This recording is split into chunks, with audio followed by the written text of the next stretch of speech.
Hello, everybody. Today we are featuring Lewiston Clark State College on the PassportEDU webinar series.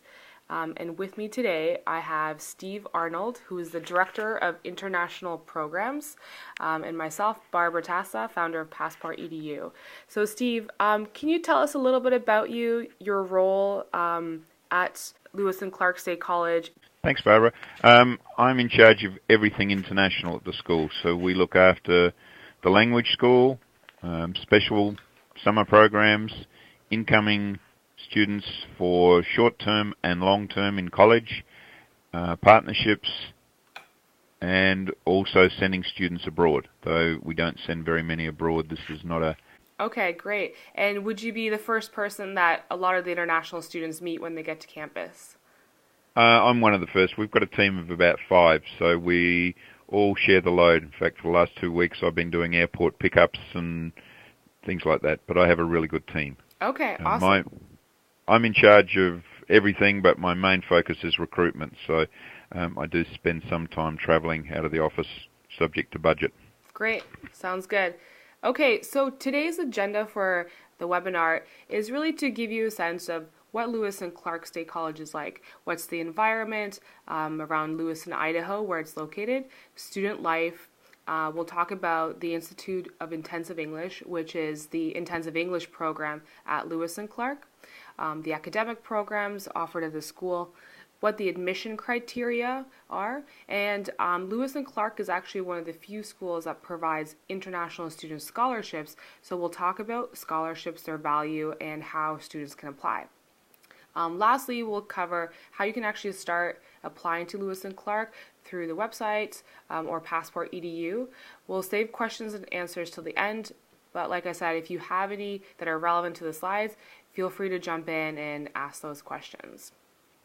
The only thing I'll just mention is, just so there's any confusion, Lewiston Clark is a pretty common name in the US because of the explorers. We're actually Lewis Clark with a dash. There is a Lewiston Clark college that's a community college, and there's a university in Oregon. So just clarifying, we are a 4-year college in Idaho. Perfect. With the name. Well, there we go. That's a perfect segue into for you, Steve. So tell us about Lewiston Clark and what's it like? So LCSC, Lewiston Clark State College, is a 4-year college in the state of Idaho. Idaho is the 13th biggest state in the US, but only has 2 million people. So there are only 4 4-year universities. There's the University of Idaho, which many people have heard about, plus 2 others. And we're a 4-year school, so we focus on teaching only. We were founded in 1893 as a normal college, as a teacher's college. We have about 4,500 students, but out of that, there's probably about 3,000 students studying higher degrees. As we've got up there, we've got about 95 international students in college, hopefully growing, and our language program varies, average of 40 students. Currently we've got 47 as of yesterday. And in college, our classes, we're known for small classes. Largest class would be a first-year class of 150, but most of our classes in college are far less than 25, small classes. And we'll talk about the language program afterwards. On the map, you can see Idaho as a state. We border on Canada. We have Washington State is actually, if you drive across the bridge into Clarkston, that's only less than a kilometre from here. We're right on the border, and we're in a river valley. You can see there that there's 2 rivers, and the bridge that's showing in the foreground there is known as the Blue Bridge, and our campus is about 2 centimetres on the map above where the college is. So if you get to the left is Idaho, so just there. Oops, you were just on it. The college is right here. Those white building just inland a little bit there. That's about where the college was, just up there a little bit, Barb. Oh, okay, cool. Sounds good. There. And then across the river is Walmart, Costco, and that is Clarkston, Washington. So in the valley, there are 55,000 people. We get a lot warmer weather than up on the top of the hill where this picture was taken from.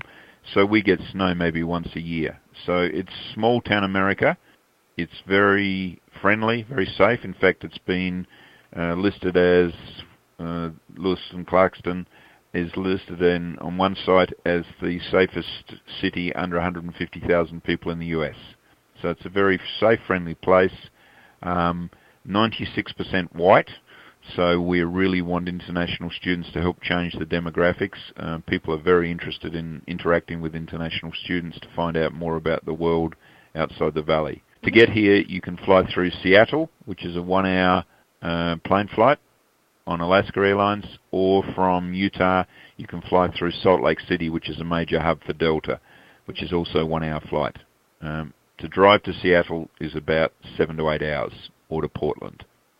So, and the nearest major city where the students always want to know about is Spokane. You can just see on the map there is in Washington State, just close on the border. That is about a 2.5-hour drive, and we do a shopping trip a number of times a year because of the 3 giant malls there.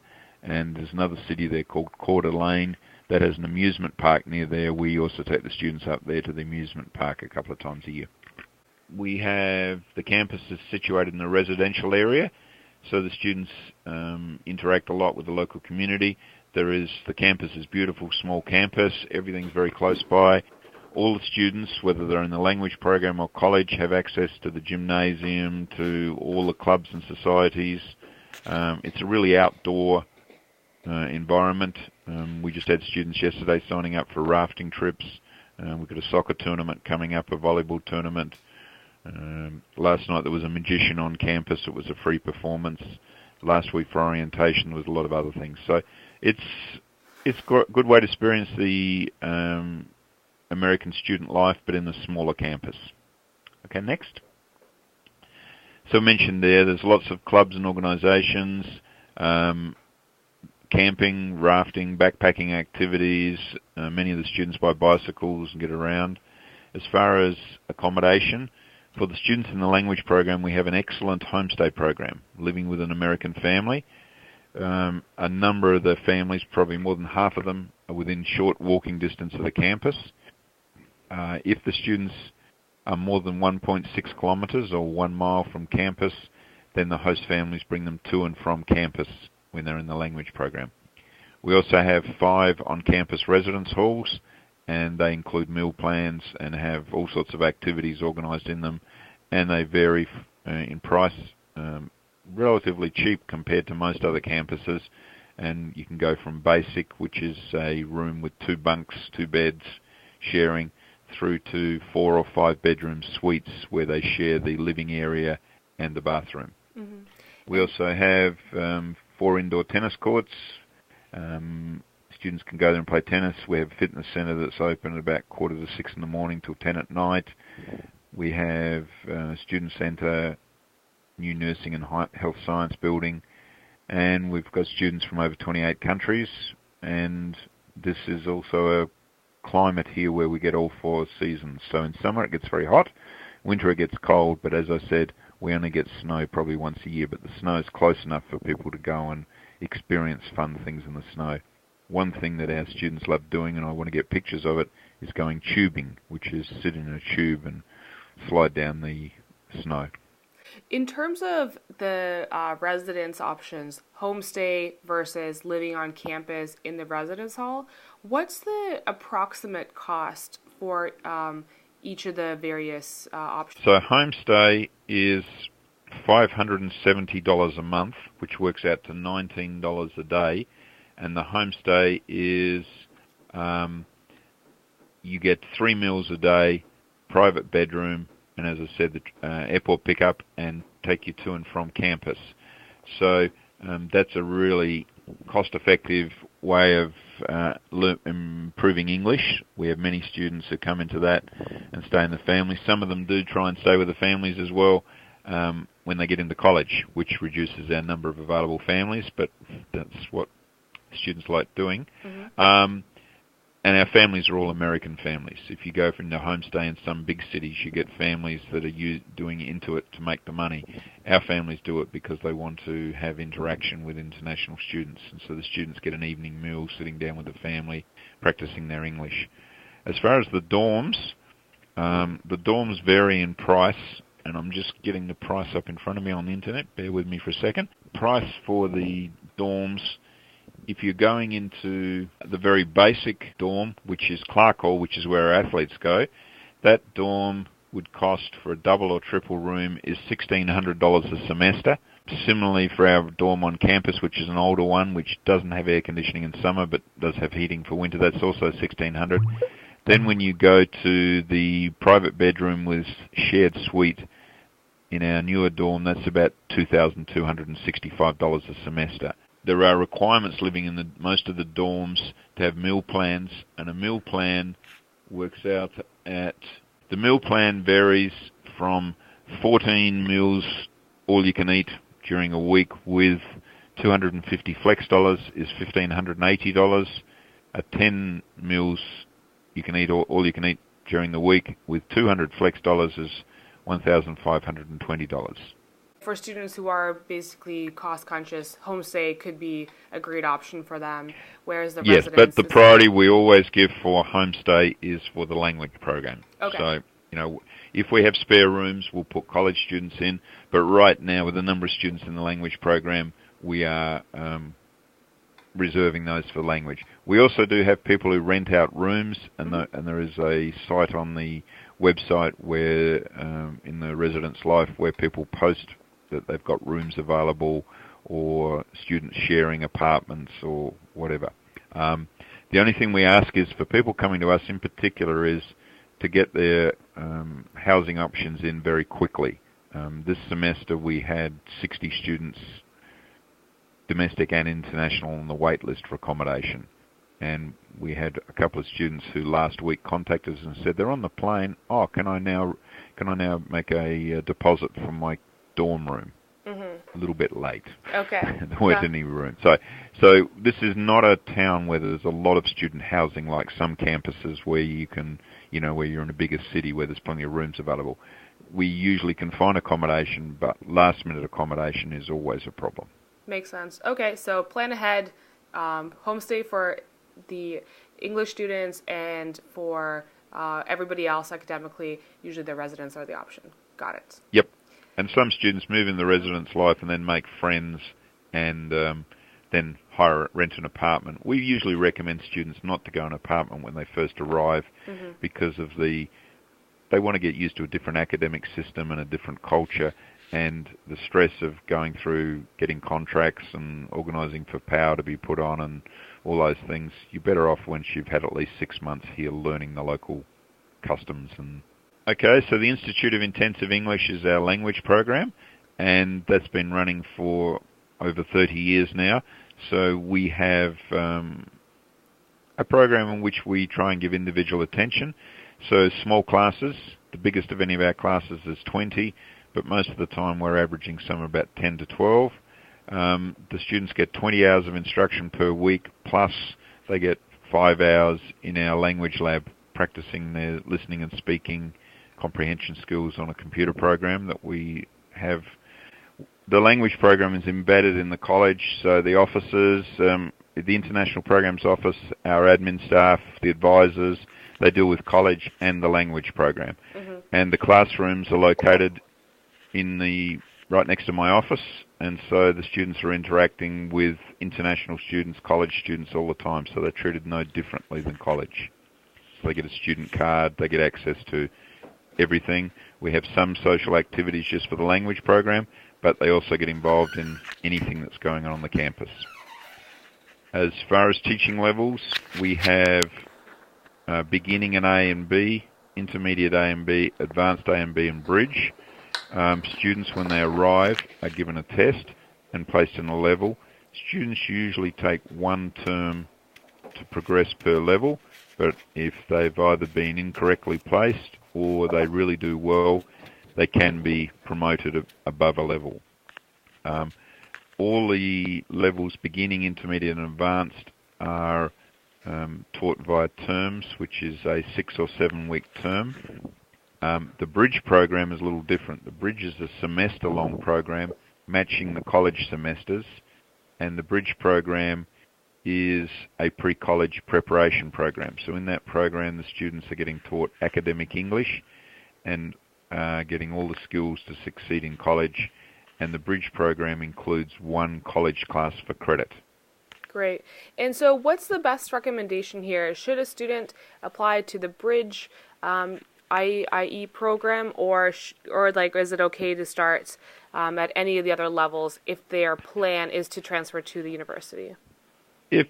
Well, as I said, what we do is we test them before they come. If they have pre-tested with an IELTS score or a TOEFL score, we can pre-place them in Bridge. Mm-hmm. So if a student gets a 4.5 IELTS or a 480 TOEFL, mm-hmm. And the other one was a 55 on the IBT, that can pre-place them in Bridge, but we reserve the right if they turn up and there is a big discrepancy between their taking the placement test here and their provided score, we will strongly recommend them to start at a lower level. But we actually get students who qualify for college mm-hmm. and got them entry scores, decide to come and do the Bridge for a semester so they can acclimate to the US and to the education system. And because a lot of students where English is not their first language, even if they've passed the English requirements, they sometimes find the first semester of college really daunting with everything being in English. So we usually have 2 or 3 students every semester who come and are in the Bridge program just as a head getting themselves a better start into college. Makes sense. And if you pass the Bridge program with a 3.0 GPA and also pass the college class with at least a C, you can go into college without having to take an IELTS or TOEFL. For this year, for 2015, are you still accepting applications for the Fall 2 start? Fall 2 language program, students can come, mm-hmm. and the closing date is 1 month before the start date. Okay, so with starting 19th. October the 17th, we've still got a month we can take people, mm-hmm. And we're taking applications through for the spring. For 2016. Mm-hmm. And the other thing is we have a 2-day orientation, so students must be here on the Thursday, Friday before classes begin. And those dates are showing up there with the orientation. And then during that time, we're doing testing, handing out books, and we're doing, for new students, doing orientation to America, to the health services. We have campus security come in, and we do all sorts of things. And then all new students have a 1 hour a week ongoing orientation during their first term to help solve issues as they happen. We do a refocus on homestay. We'll talk about American culture. We'll talk about other issues that come up. So they get a 2-day intensive orientation, including a shopping tour, and then we do a 1 hour a week for their first term at LCSC, to whatever level they're in. Okay. And that's a typical schedule. So the students, and in fact, it's changed a little bit now. The classes start at 9 o'clock now. We had a request, the Saudi Cultural Mission is requiring all their classes to start at 9. So students, as you can see there, they get, if they have a class like reading comprehension and vocabulary, that's a 1 hour class, same time every day. And then they have also, this group has a grammar and writing, and then they also have some classes that are smaller. For example, public speaking is 3 days a week. They have conversation 2 days a week. There is some elective choices, American slang and idioms or American documentaries. We've had classes on American humor. You can see there was an elective there on murder mystery. The students had one of those, like the game you play, they had to solve a murder by collecting clues around campus and asking questions. And then every class, except Bridge, gets 1 hour a day in the lab working on skills. We use a program called DyneEd, and the students go in there and they have headphones and a microphone, and they have to complete sentences, and then they have to listen to the pronunciation, and then they have to match the pronunciation, and it helps us reinforce what they're learning in the classroom, and also helps us diagnose areas that the student needs extra work on. Going to the academic program, we have associate degrees and we have 4 bachelor degrees. Those are our main areas where we teach. We have business, we have education and kinesiology. Kinesiology being the new word for physical exercise studies, humanities, natural science and mathematics, nursing and health sciences, and social sciences. Popular majors, so in business, sports administration has become a very big major. That is a combination of business also with the sports. So this is for people who are interested in managing leisure centres, running gymnasium, being involved in managing sports teams, managing golf clubs, all sorts of things like that. Business and communication, business with management. We do have accounting, but due to local politics, we're not allowed to call it an accounting degree. You can take a degree with an emphasis in accounting, which is exactly the same as an accounting degree, but there's politics in Idaho between, if the University of Idaho has an accounting degree, we're not allowed to call ours accounting. Hospitality management. We also have graphic arts and printing. The graphic arts program is very much hands-on. We've had some really good international graduates out of that program. Nursing. I always get asked about nursing. Nursing is a 2-year nursing introduction, and we have over 150 students in that program. It's an associate degree. Only about 40 students progress through to the Bachelor of Nursing. And it's very difficult for international students. There's a higher English requirement. We usually maybe have 1 or 2 students a year. So people can promote that we have nursing, but it's not something that's very easy for international students to get into, and many of our domestic students don't get onto the second stage. We have some technology degrees. We have humanities. Education's a strength here. Natural science and mathematics. We also have social science. One of the strong ones there is social work, which some countries overseas focus on, others don't. And we also have pre-medicine, pre-veterinary, pre-pharmacy, pre-physiotherapy. Those degrees in America are a second degree. You do them after you've done a 4-year degree. So we have a cohort of students who come in and they work with a special advisor. We also have a 2-year engineering associate's degree, which students can then transfer to 4-year degree to complete the engineering program. So we cover all the general education, and we cover the core requirements for an engineering degree in the first 2 years. So Steve, in that case, if a student is doing the pre-engineering program, what are the universities that they transfer to complete their degree? Okay, usually University of Idaho, Boise State, Idaho State, and Eastern Washington. We have had students transfer elsewhere, but they usually hang around in this area. Okay, great. Okay, so the admission requirements. For the language program, all you need is to be 18 years of age.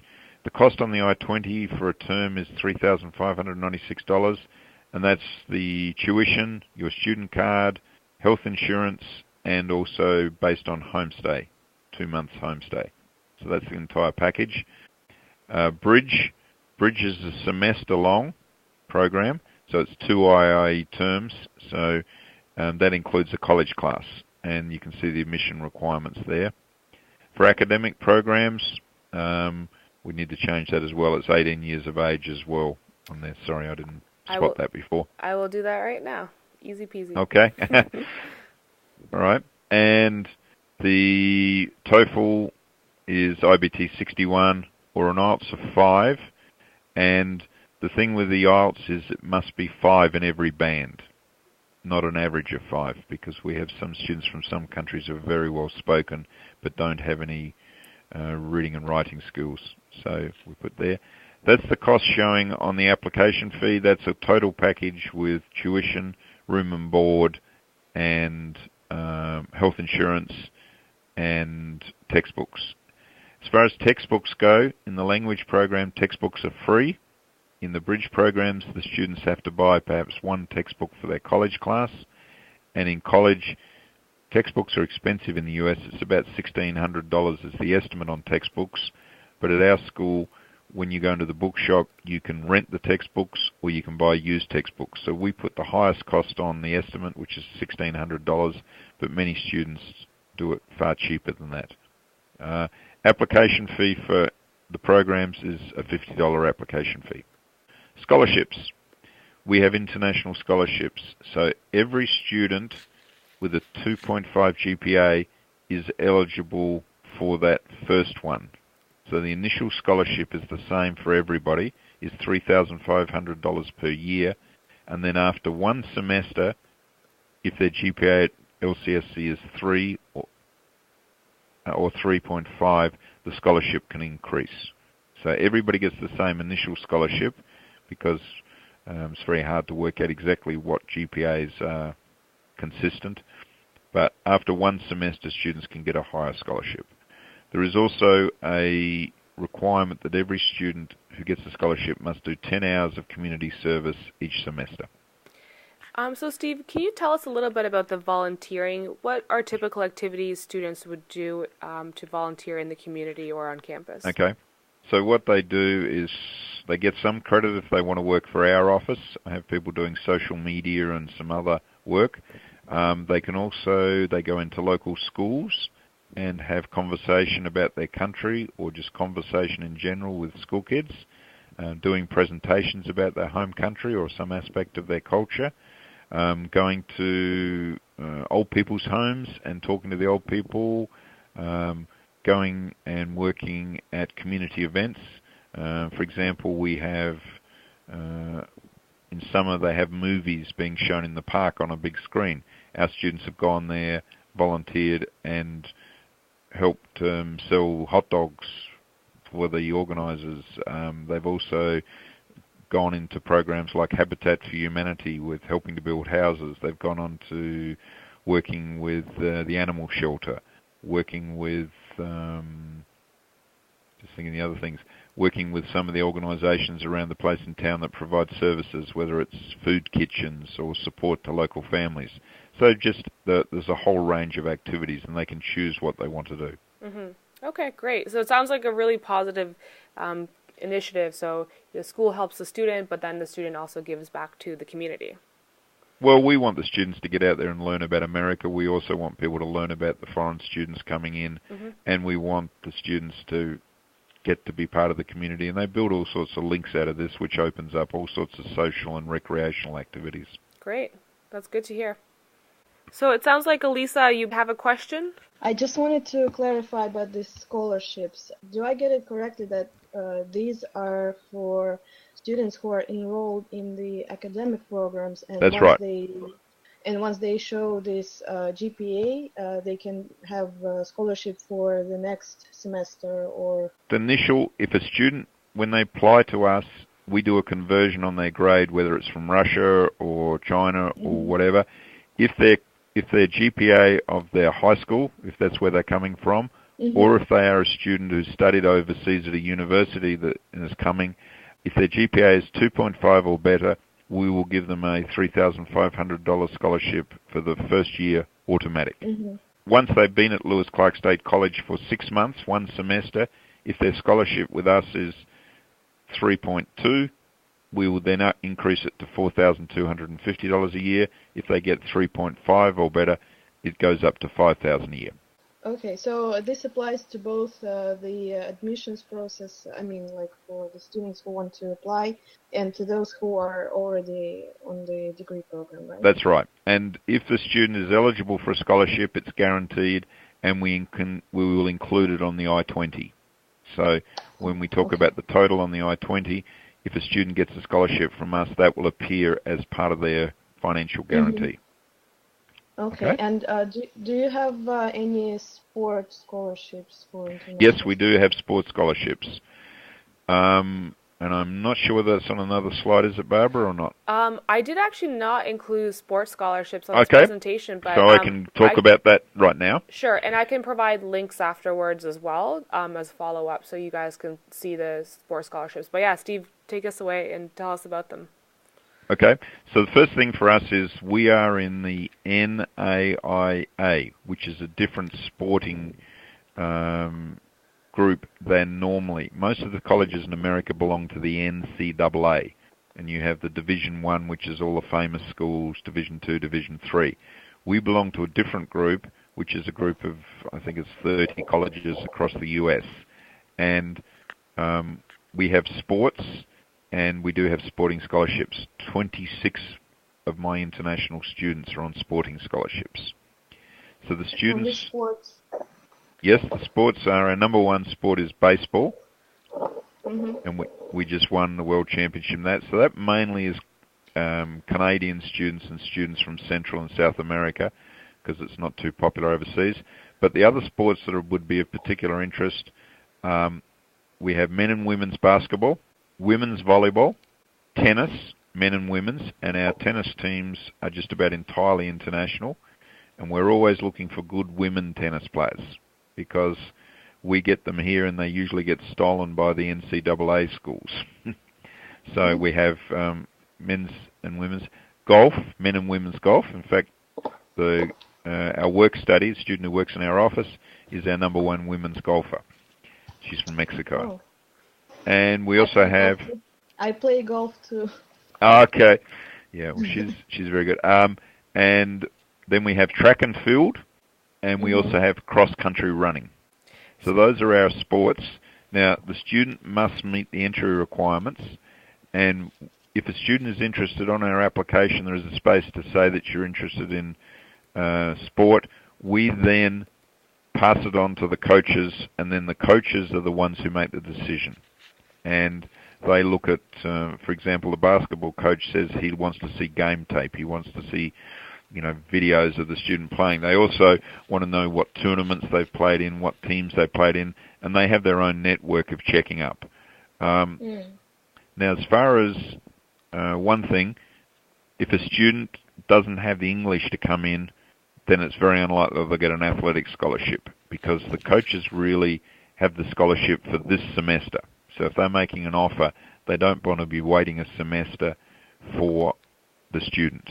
So the student must have the English requirements to get in. We have had a few students who the coaches have been prepared to let the student pay for their own English and wait one semester, but that really comes down to the coach. The scholarships vary. It depends on the sport. Each coach gets given a certain amount of money. So there are what are called full ride scholarships, where everything is paid except health insurance, through to scholarships where they pay the out-of-state tuition. So our tuition is $17,000, out-of-state is $11,000, in-state is $6,000. So the student has to pay $6,000, and then they might get given a room in the athlete's dorm.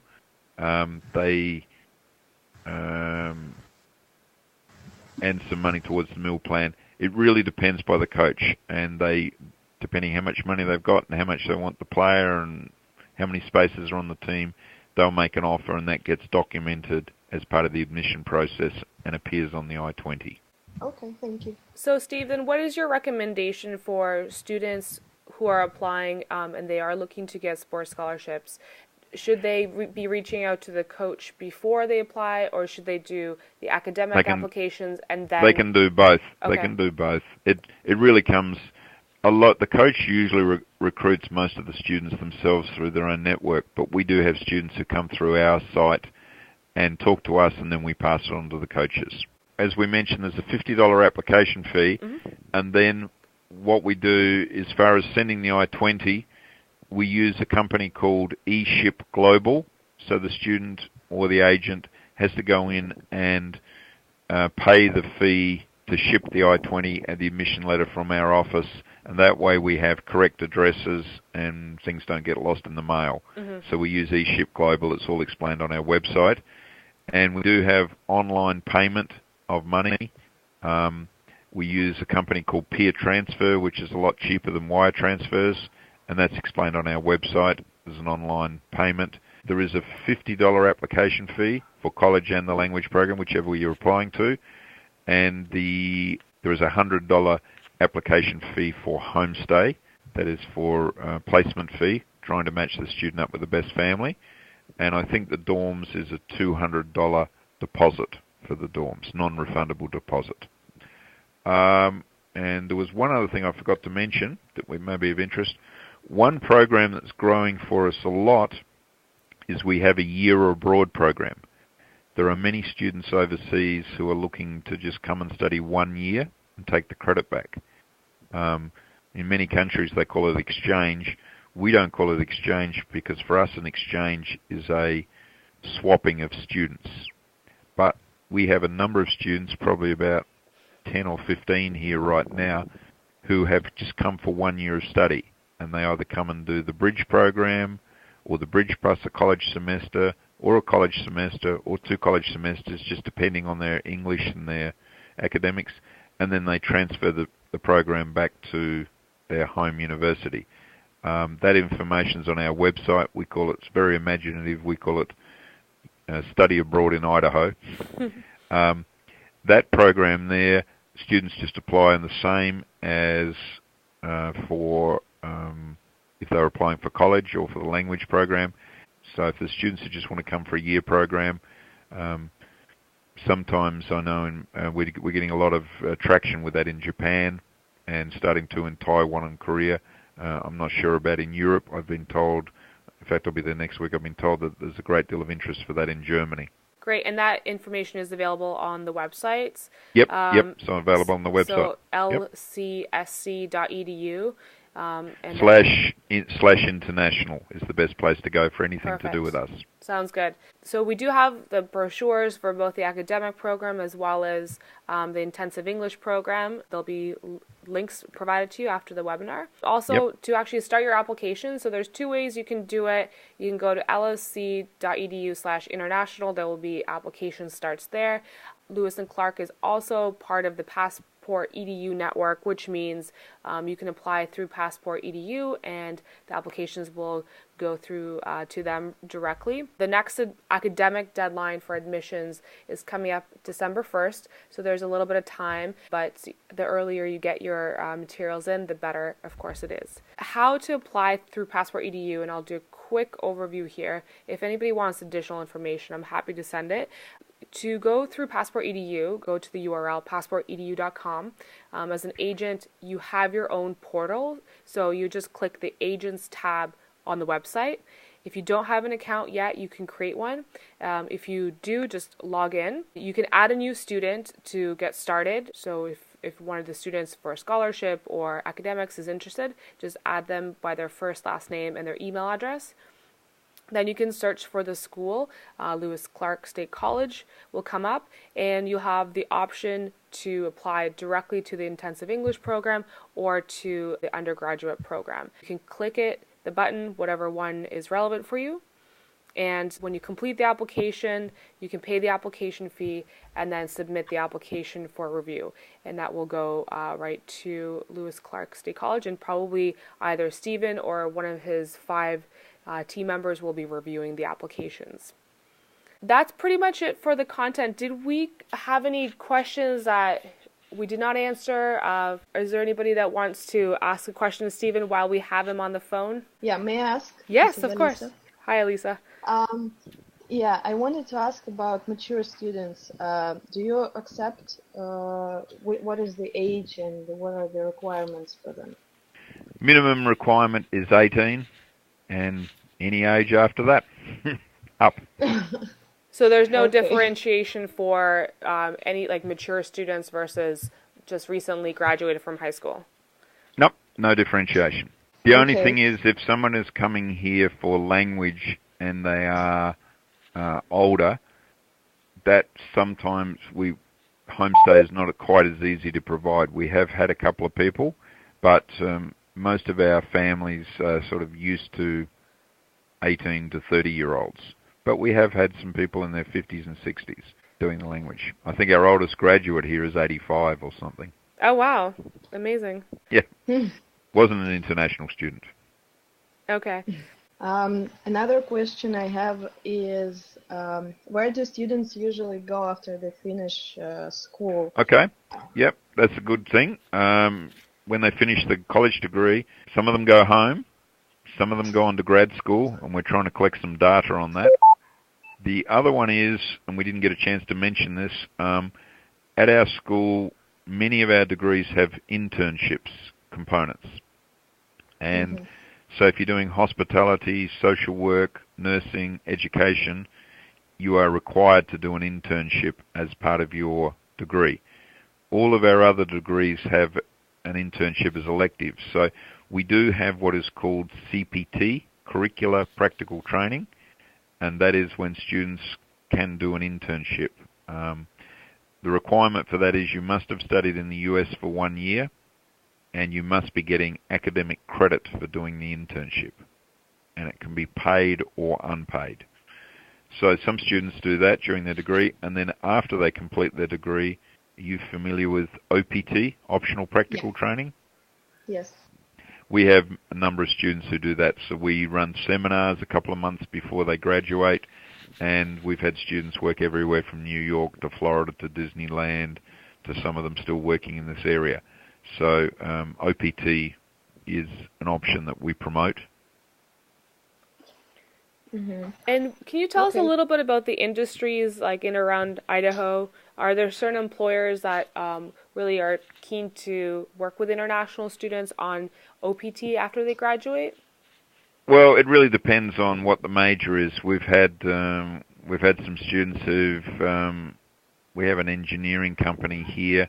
What we find quite often is the students do move from Lewiston because of bigger companies, operate around the US. So we've had a few stay in town. We have one student who did his CPT and OPT with a boat builder. We have a big jet boat industry here because of the tourism, and so he was there designing jet boats and how to ship them to other countries. A lot of the students just want the opportunity after they've been in Lewiston to go to a bigger city, so they tend to look to Seattle, Los Angeles. They tend to move on. But as far as staying here, they've worked for some local business companies. It's more small business in this town. The biggest employers are us, the college, the hospital, and there is one engineering company here. Mm-hmm. We've had some students stay on and do social work. They've got an internship working locally with some of the organisations. I'm in the process of trying to collect some of this data together so we can put it on our website, but it'll take a little while. Seems to get pushed down my list every time I try and do it. It's all good. Cool. Elisa, do you have any other questions? No, I think you covered everything. Thank you. Okay. Thank you. Well, hopefully we would like to have some students from different countries. We've had pretty much a focus on Asia for many years, and we've had some athletes from Europe, but we're hoping to get some more students from Europe. We want as much diversity as possible. All right, perfect. Well, Steve, thank you so much for your time, and Elisa and all the other participants, thank you very much for joining. If you have any questions, you can feel free to reach out to Steve, or you can reach out to me directly. My email address is barbara@passportedu.com. I'm happy to help with any admissions-related questions or applications on PassportEDU. Thanks so much, everyone. Have an awesome day. Thank you. Thanks. Bye. Take care. Bye.